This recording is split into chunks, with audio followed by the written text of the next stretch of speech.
अस्सलाम वालेकुम स्टूडेंट्स।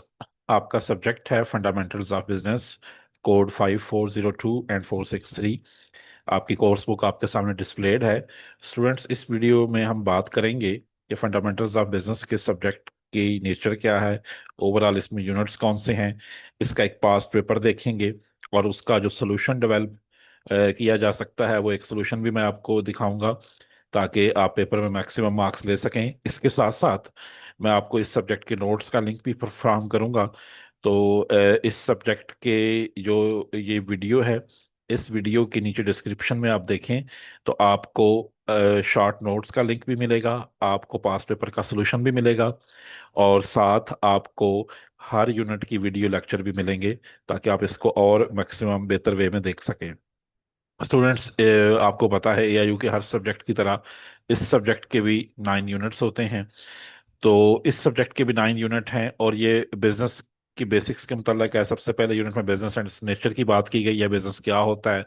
फिर दूसरी यूनिट है बिजनेस की ओनरशिप की डिफरेंट फॉर्म्स क्या हैं, जैसे पार्टनरशिप है, कंपनी है। देन मैनेजमेंट ऑफ बिजनेस के मुताल्लिक बात की गई यूनिट 3 में कि बिजनेस को मैनेज कैसे करना है। चौथा यूनिट है बिजनेस फाइनेंस, यानी बिजनेस के लिए फाइनेंस कहाँ से ऑब्टेन करना है। पांचवा है ऑपरेशनल फैक्टर, यानी बिजनेस को प्रैक्टिकली रन कैसे करना है, प्लांट मशीनरी लोकेशन के हिसाब से।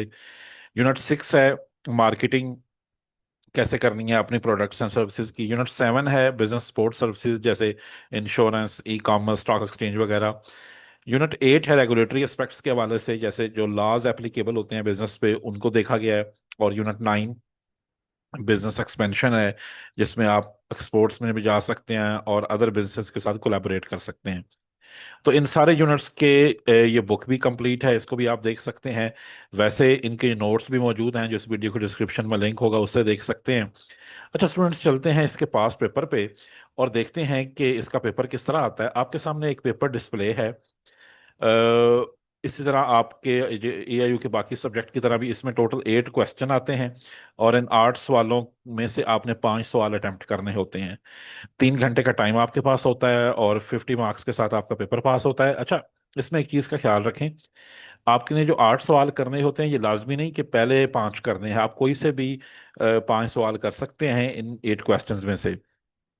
अपने टिक लगा लें जब पेपर शुरू हो, जो आपको सवाल अच्छी तरह आते हैं और सवाल को ध्यान से पढ़ना है क्योंकि ये 20 नंबर का एक सवाल होता है।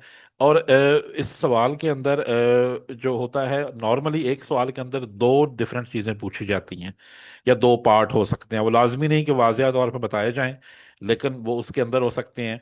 जैसे आप देखें, पहला क्वेश्चन है explain the benefits of business for individuals and society. अब इंडिविजुअल्स के लिए भी बेनिफिट्स आपने बयान करने हैं और सोसाइटी के लिए भी। अगर इसके सोल्यूशन पे आए तो मैं उसका सोल्यूशन आपको बताता हूँ।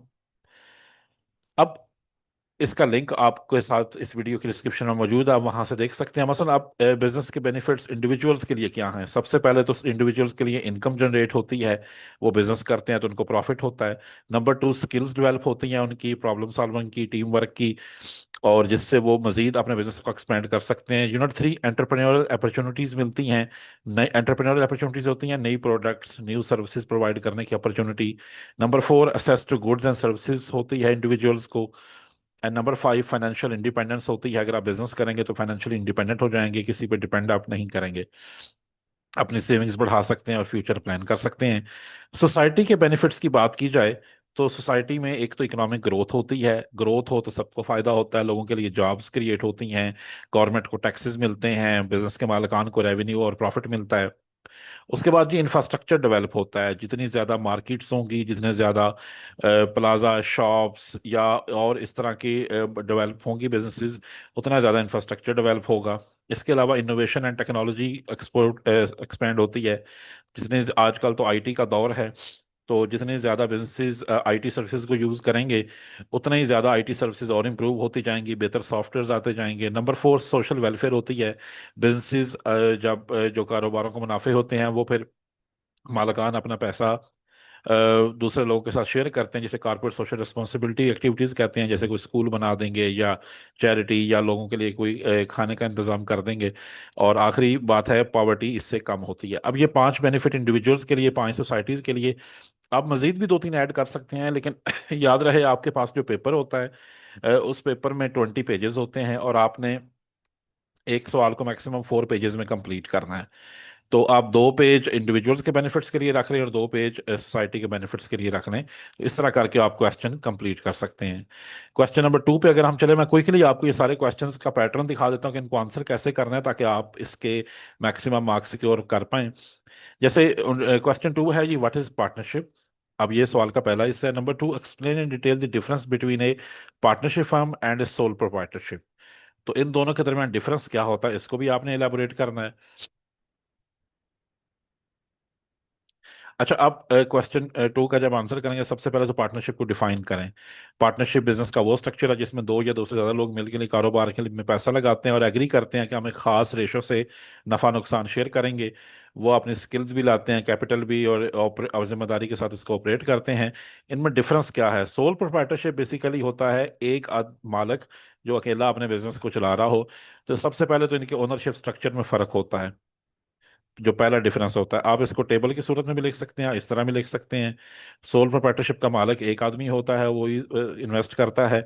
पार्टनरशिप में दो या दो से ज्यादा लोग मिलके कारोबार करते हैं। लाइबिलिटी का हिसाब देखा जाए तो सोल प्रोप्राइटरशिप में लाइबिलिटी, यानी उसके जिम्मे जो कर्जा जात होते हैं वो सिर्फ मालिक के जिम्मे होते हैं। उसने सारे अदा करने होते हैं। पार्टनरशिप की सूरत में जो लाइबिलिटी है वो पार्टनर में शेयर हो जाती है। कैपिटल कंट्रीब्यूशन जो है, अगर सोल प्रोप्राइटरशिप की बात की जाए तो उसमें एक आदमी प्रोवाइड करता है, पार्टनरशिप में दो या दो से ज्यादा प्रोवाइड कर रहे हैं। डिसीजन मेकिंग अगर देखें तो सोल प्रोप्राइटरशिप में 1% डिसाइड कर रहा है और पार्टनरशिप में दो या दो से ज्यादा की टीम डिसाइड कर रही होती है।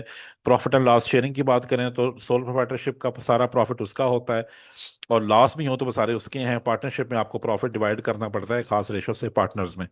और कंटिन्यूटी भी इसकी हो सकती है। सोल प्रोप्राइटरशिप की अगर डेथ हो जाए तो उस सूरत में उसके जो वर्सा है वो कारोबार के मालक बनते हैं।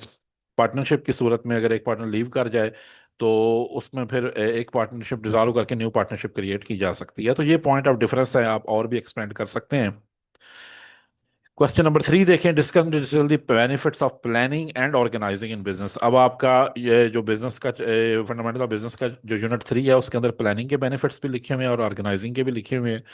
तो इसके अब जो बेनिफिट्स की बात की जा रही है, प्लानिंग अगर हम कर लेंगे तो हमारे क्लियर डायरेक्शन मिल जाती है, हम अपने प्रॉपर रिसोर्स एलोकेट कर सकते हैं जो नंबर 2 पे लिखा हुआ है। नंबर 3, रिस्क मैनेज कर सकते हैं। नंबर 4, हमारी डिसीजन मेकिंग इंप्रूव हो सकती है। नंबर 5, परफॉर्मेंस हम मैयर कर सकते हैं। उसके बाद ऑर्गेनाइजिंग के बेनिफिट्स क्या हैं? जब हम प्लान चीज़ों को प्लान कर रहे हैं तो उसके बाद रोल्स एंड रिस्पॉन्सिबिलिटीज देनी होती हैं टीम्स को। वर्क फ्लो स्ट्रक्चर बनाना होता है कि कौन कैसे और किस तरीके से काम करेगा। कोऑर्डिनेशन होती है कामों से, और फिर रिसोर्सेज को ऑप्टिमली यूज किया जा सकता है।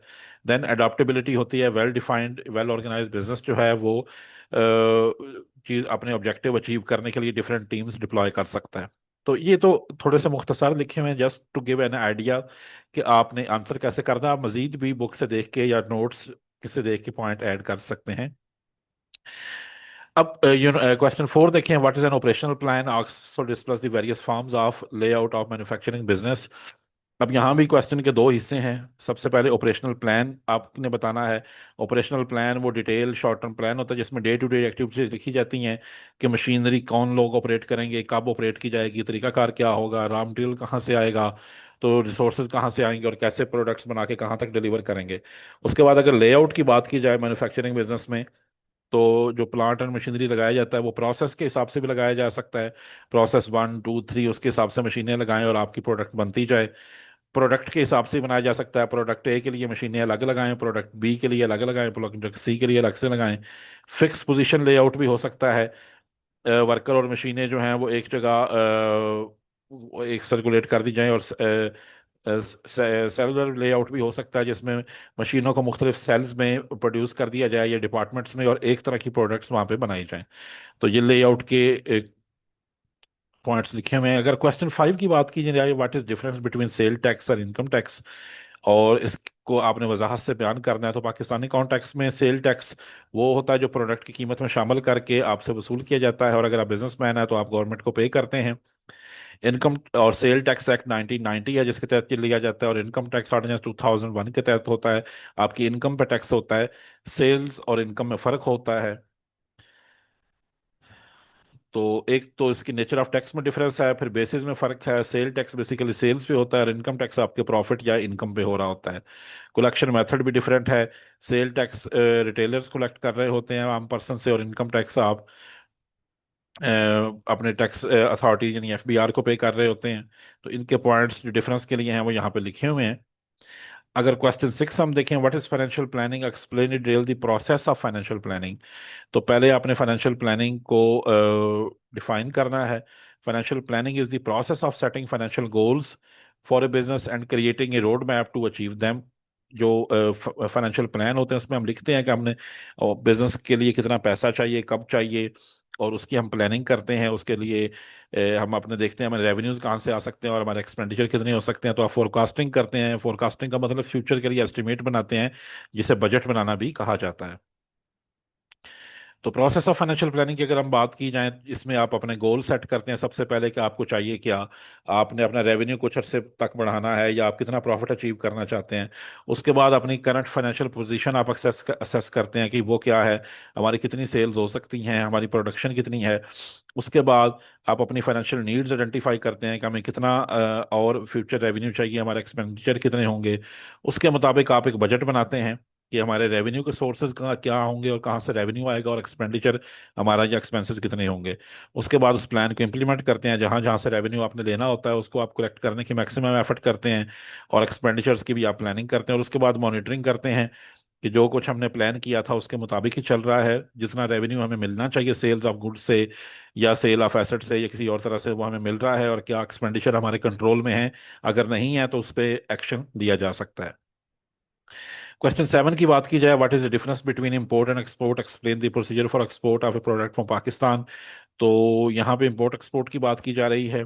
इंपोर्ट्स आपको पता है वो चीज़ें होती हैं जो हम दूसरे मुल्कों से पाकिस्तान में लाते हैं। एक्सपोर्ट्स वो प्रोडक्ट्स एंड सर्विसेज हैं जो पाकिस्तान से दूसरे मुल्कों में जाती हैं। इकोनॉमिक इम्पैक्ट इनका होता है। इंपोर्ट्स भी बाद दफ़ा मुल्क में ज़रूरी होती हैं, क्योंकि हो सकता है हम वो चीज़ ना बनाते हों। और एक्सपोर्ट्स एक मुल्क की फॉरेन एक्सचेंज को एनहेंस करते हैं, जिससे इकॉनमी इंप्रूव होती है। जो जो पर्पस होता है इंपोर्ट्स का, वो डोमेस्टिक डिमांड पूरी करना होता है। एक्सपोर्ट का पर्पस दूसरे मुल्कों की डिमांड पूरी करना, और इसमें हम मजीद रेवेन्यू अर्न करते हैं। अच्छा, अगर प्रोसीजर की बात की जाए पाकिस्तान से प्रोडक्ट एक्सपोर्ट करनी हो, सबसे पहले तो आपको मार्केट रिसर्च करनी पड़ेगी कि किस मुल्क में आपकी प्रोडक्ट की डिमांड है। उसके बाद टारगेट मार्केट आप आइडेंटिफाई जब हो जाए तो फिर आप उस अथॉरिटीज़ के साथ रजिस्टर करेंगे, जैसे एक्सपोर्ट प्रमोशन ब्यूरो या ट्रेड डेवलपमेंट अथॉरिटी या पाकिस्तान है। और अपने टैक्सेशन नंबर और बाकी डॉक्यूमेंट्स तैयार करेंगे। फिर आप अपने डॉक्यूमेंट्स तैयार करके, जैसे commercial invoice, packing list, certificate of origin, bill of landing, और ये एक्सपोर्ट्स के लिए बहुत से डॉक्यूमेंट तैयार करने होते हैं। वो तैयार करके फिर आप लॉजिस्टिक्स अरेंज करेंगे, क्योंकि शिप के जरिए या बायर या जिस तरीके से भी आपका माल जाएगा, तो आप एक फ्रीट फॉरवर्डिंग फर्म होती है उसको हायर करते हैं। उन्हें कुछ कमीशन देते हैं, तो वो आपकी चीज़ें कराची पोर्ट तक पहुंचा देते हैं, और फिर आगे शिप में लोड करके मुतलका डेस्टिनेशन तक पहुंचा देते हैं। साथ ही आप कस्टम क्लियरेंस के लिए डॉक्यूमेंट पाकिस्तान कस्टम सर्विस को जमा करवाते हैं, और गुड्स डिक्लेरेशन फॉर्म होता है। वो फिर उसको देख के आपकी गुड्स क्लियर करते हैं कि ये ठीक है, पाकिस्तान से बाहर जा सकती हैं। तो उसके बाद फिर आपकी प्रोडक्ट्स जा सकती हैं, और फिर आप शिपमेंट करते हैं। जो आपके कस्टमर होते हैं जिनको आपने शिप करना होता है, और उसके मुताबिक ही आपको पेमेंट आपके बैंकिंग चैनल से मिल जाती है। अच्छा, 8वां सवाल देखें, उसमें कुछ पॉइंट्स को एक्सप्लेन करने का कहा गया है। जैसे मिसाल के तौर पे 5 पॉइंट्स हैं: public limited company, capitalism, amalgamation, e commerce, inventory. यहाँ पे इन पांचों को एक्सप्लेन करना है, ऐसा नहीं कि एक दो को कर दें और बाकी को रहने दें।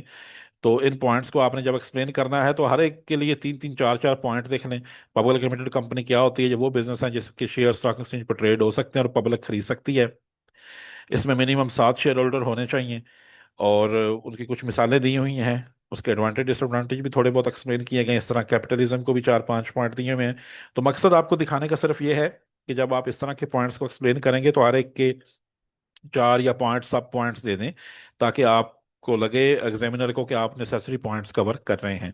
तो इस तरह इन सारे पॉइंट्स को आप साथ साथ कवर करते जाइएगा, तो ये आपके नेसेसरी लर्निंग हो जाएगी। अच्छा स्टूडेंट्स, अब हमने पेपर इसका देख लिया। पेपर के अंदर देखें, मैंने तो आपके सारे क्वेश्चंस जितने थे उन सब के आंसर किस तरह देने हैं आपको एक आइडियल फॉर्मेट बताया। आप इसमें मजीद पॉइंट्स ऐड कर सकते हैं। टाइम का ख्याल बहुत रखना है और स्पेस का बहुत ख्याल रखना है। ऐसा ना हो कि कोई सवाल बहुत लंबा कर दें और किसी को बहुत शॉर्ट कर दें।